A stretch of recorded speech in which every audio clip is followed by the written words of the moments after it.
August is a pause for guidance. The last few weeks, we've talked about taking the time for a pause. And then we've talked about various ways that we connect with spirit. And we're just continuing on that theme tonight for the next few minutes to kind of refresh and kind of think about the things that we do to connect with God, connect with spirit, universe, whatever you want to call it.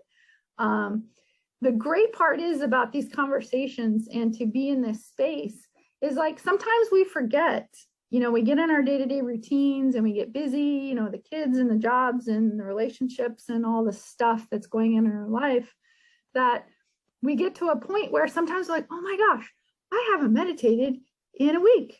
I just came back from a 2-week vacation to go up to Vermont and for my son to get married in New Jersey. And it was amazing and it was beautiful and it was so much fun. But when we crossed the Florida line coming back from the trip, I was like, I could just feel like, oh, I'm home, to get back in that routine. And that's kind of what this reminds us to do, is to remember what that routine is. They talk about a guidance positioning system. We're so technical these days about our phones and our computers and our GPS in the car. So that, there's kind of a little play on words of the guidance positioning system. And what is that to us? Each one of us has a different guidance position. How do we show up in our lives? Are we meditating? Are we doing yoga? Are we reading? Are we for sure surrounding ourselves with people that are of like mind, of like energy, and that want nothing for the best for us? We always want to make sure in our day-to-day circles that we take a moment to just look around to see who we're spending our time with and who is filling our circle and who's feeding our tanks. We talk about that a lot, is like we can't pour from an empty cup. When the tanks are empty, we have nothing else to give. And if we find ourselves, lashing out or getting sick or, sleeping way more than we should, or we just don't feel right, that's when we take that time to check in with that positioning system to see kind of what's going on. And it makes a big difference when we very mindfully pause and look around, and if there is someone or something that is around us that is not part of that support system, then we really need to think about maybe a repositioning of our guidance system. And sometimes those things, and we'll notice, I noticed myself in my own story, my own journey of deciding to join the recovery world and to really decide to live my life differently, that to find that relationship with God really changed everything for me. All of those people who I thought were my friends and thought were part of my group actually really changed to a much different group of people that really had my best interest at heart. And being a part of this center does that for me as well. And it's amazing. And we don't even realize it's happening until it's actually happened. And we go back and look at it like, wow, that's really wild how that whole thing has evolved and how it's come to be. I don't know if anybody's ever heard of your emotional quotient that Deepak Chopra talks about a lot. He reads it as, it's a little technical when you just kind of read it. So I would like you to just really think about it, that he talks about the spiritual quotient looks at the spiritual power of a person. And that formula that Deepak Chopra talks about is as far as the end of your spiritual quotient, it is deed and ego, right? According to Deepak Chopra, your spiritual quotient is equal to your deed divided by the ego. And the spiritual quotient we want is infinity, 0. We want it to be all there is. 0 equals everything that there is, all there is. And we want to have that connection to God, to the universe, and to whatever it feels like to us. And then if you take the deed, whatever it is we're about to do, and divide it by the ego, will give you your spiritual quotient. So if your ego is involved at all, right, you're not going to get 0. Does that make sense? So the cool part is like, when I check my motives before I go into something to decide, am I doing this because my ego is telling me that I'm going to get something out of it? Or am I doing it because I feel that it is spirit guiding me to do it? That allows my spiritual quotient to be 0, to be infinite, to just be connected without strings and without expectations, and to just show up in service.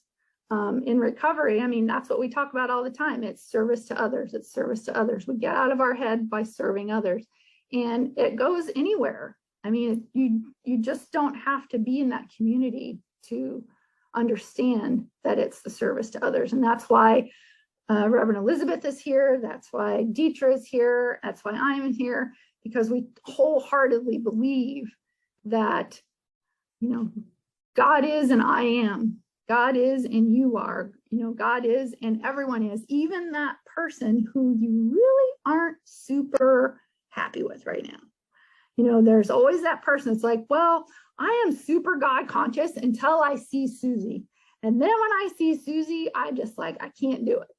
But then that's the reminder to go back to that check-in and say, well, okay, maybe I can see the same for Susie as I see for my best friend. That's where the spiritual work really comes into play. We talk about a little bit, there is a suggestion, acronyms. We all have them, right? We hear them all the time. Well, this particular week's acronym talks about practicing the stop, right? So if we go into silence, the voice of God is a whisper. That is, the voice will not yell, because it will not try and rise above the ego, because the ego is so loud all the time. Ego. But the voice of God is a whisper, and we have to be silent to hear it, right? And we have to take the time to get silent, to then give God, universe, spirit, the opportunity to speak to us, to hear the presence. So silence, time, opportunity, presence. This other group of people that I run around with, we love the word halt. It has multiple meanings, right? If I'm about to make a decision and I'm hungry, angry, lonely, or tired, we don't want to talk about it. We don't talk about it because we know that those 4 things, it's not going to be a good choice if we are hungry, angry, lonely, or tired when we go into that.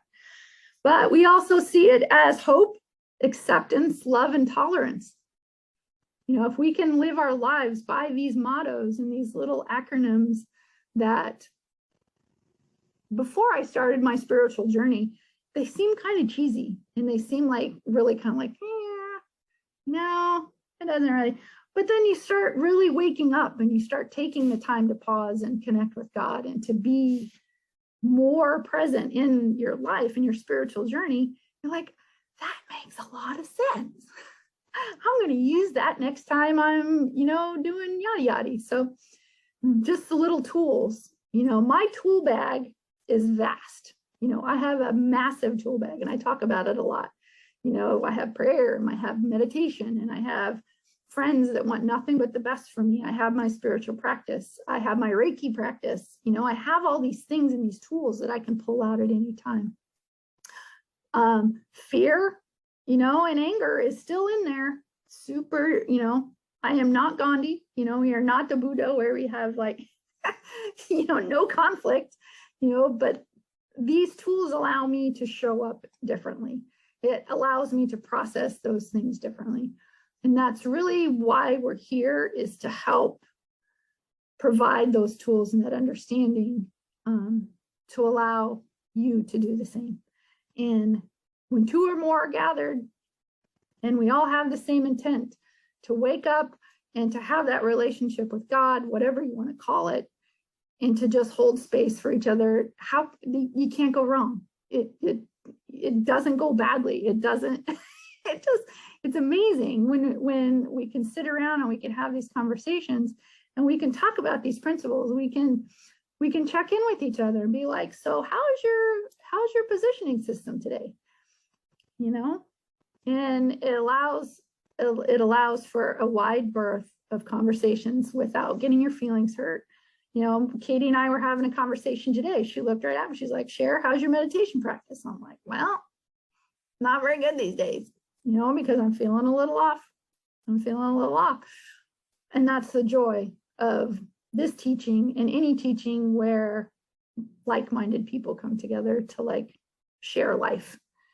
And it makes my heart super warm to see these faces and to share this with so many people. And, you know, Elizabeth's opening prayer, it's like, man, she's so powerful. And I love hearing her voice, and I could not ask for a better teacher. You know, and my partner, Deidre, she's hysterical. Wait till you get to her speak when we go live next week. So it's going to be amazing. Super fun. But thank you very much for tuning in tonight. We really appreciate it. And remember, another acronym for your folder, you know, for your repertoire, your filing cabinet, STOP, right? Silence, time, opportunity, presence. Where are those things? How do those things resonate in your life? And I really appreciate it. And thank you very much. Nice stuff.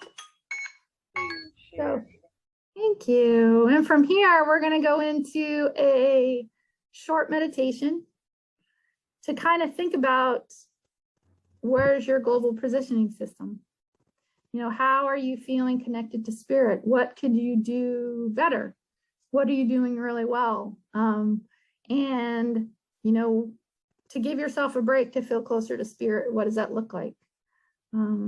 You know, how much of your ego is engaged in your day-to-day, you know, spiritual quotient? You know, some of us are super math people. Some of us are very literal. Like, I need to know what this means. I need to know what this is. And this is something that can help kind of do that, to help recalculate or to turn in a different direction. You know, our direction isn't set in one direction forever. You know, once we point somewhere down a path, that path can always be changed, and that can always be taking that pause to think about it again. So I'd like you to think about that. And then when we come out of the meditation, then we'll have some time open for sharing.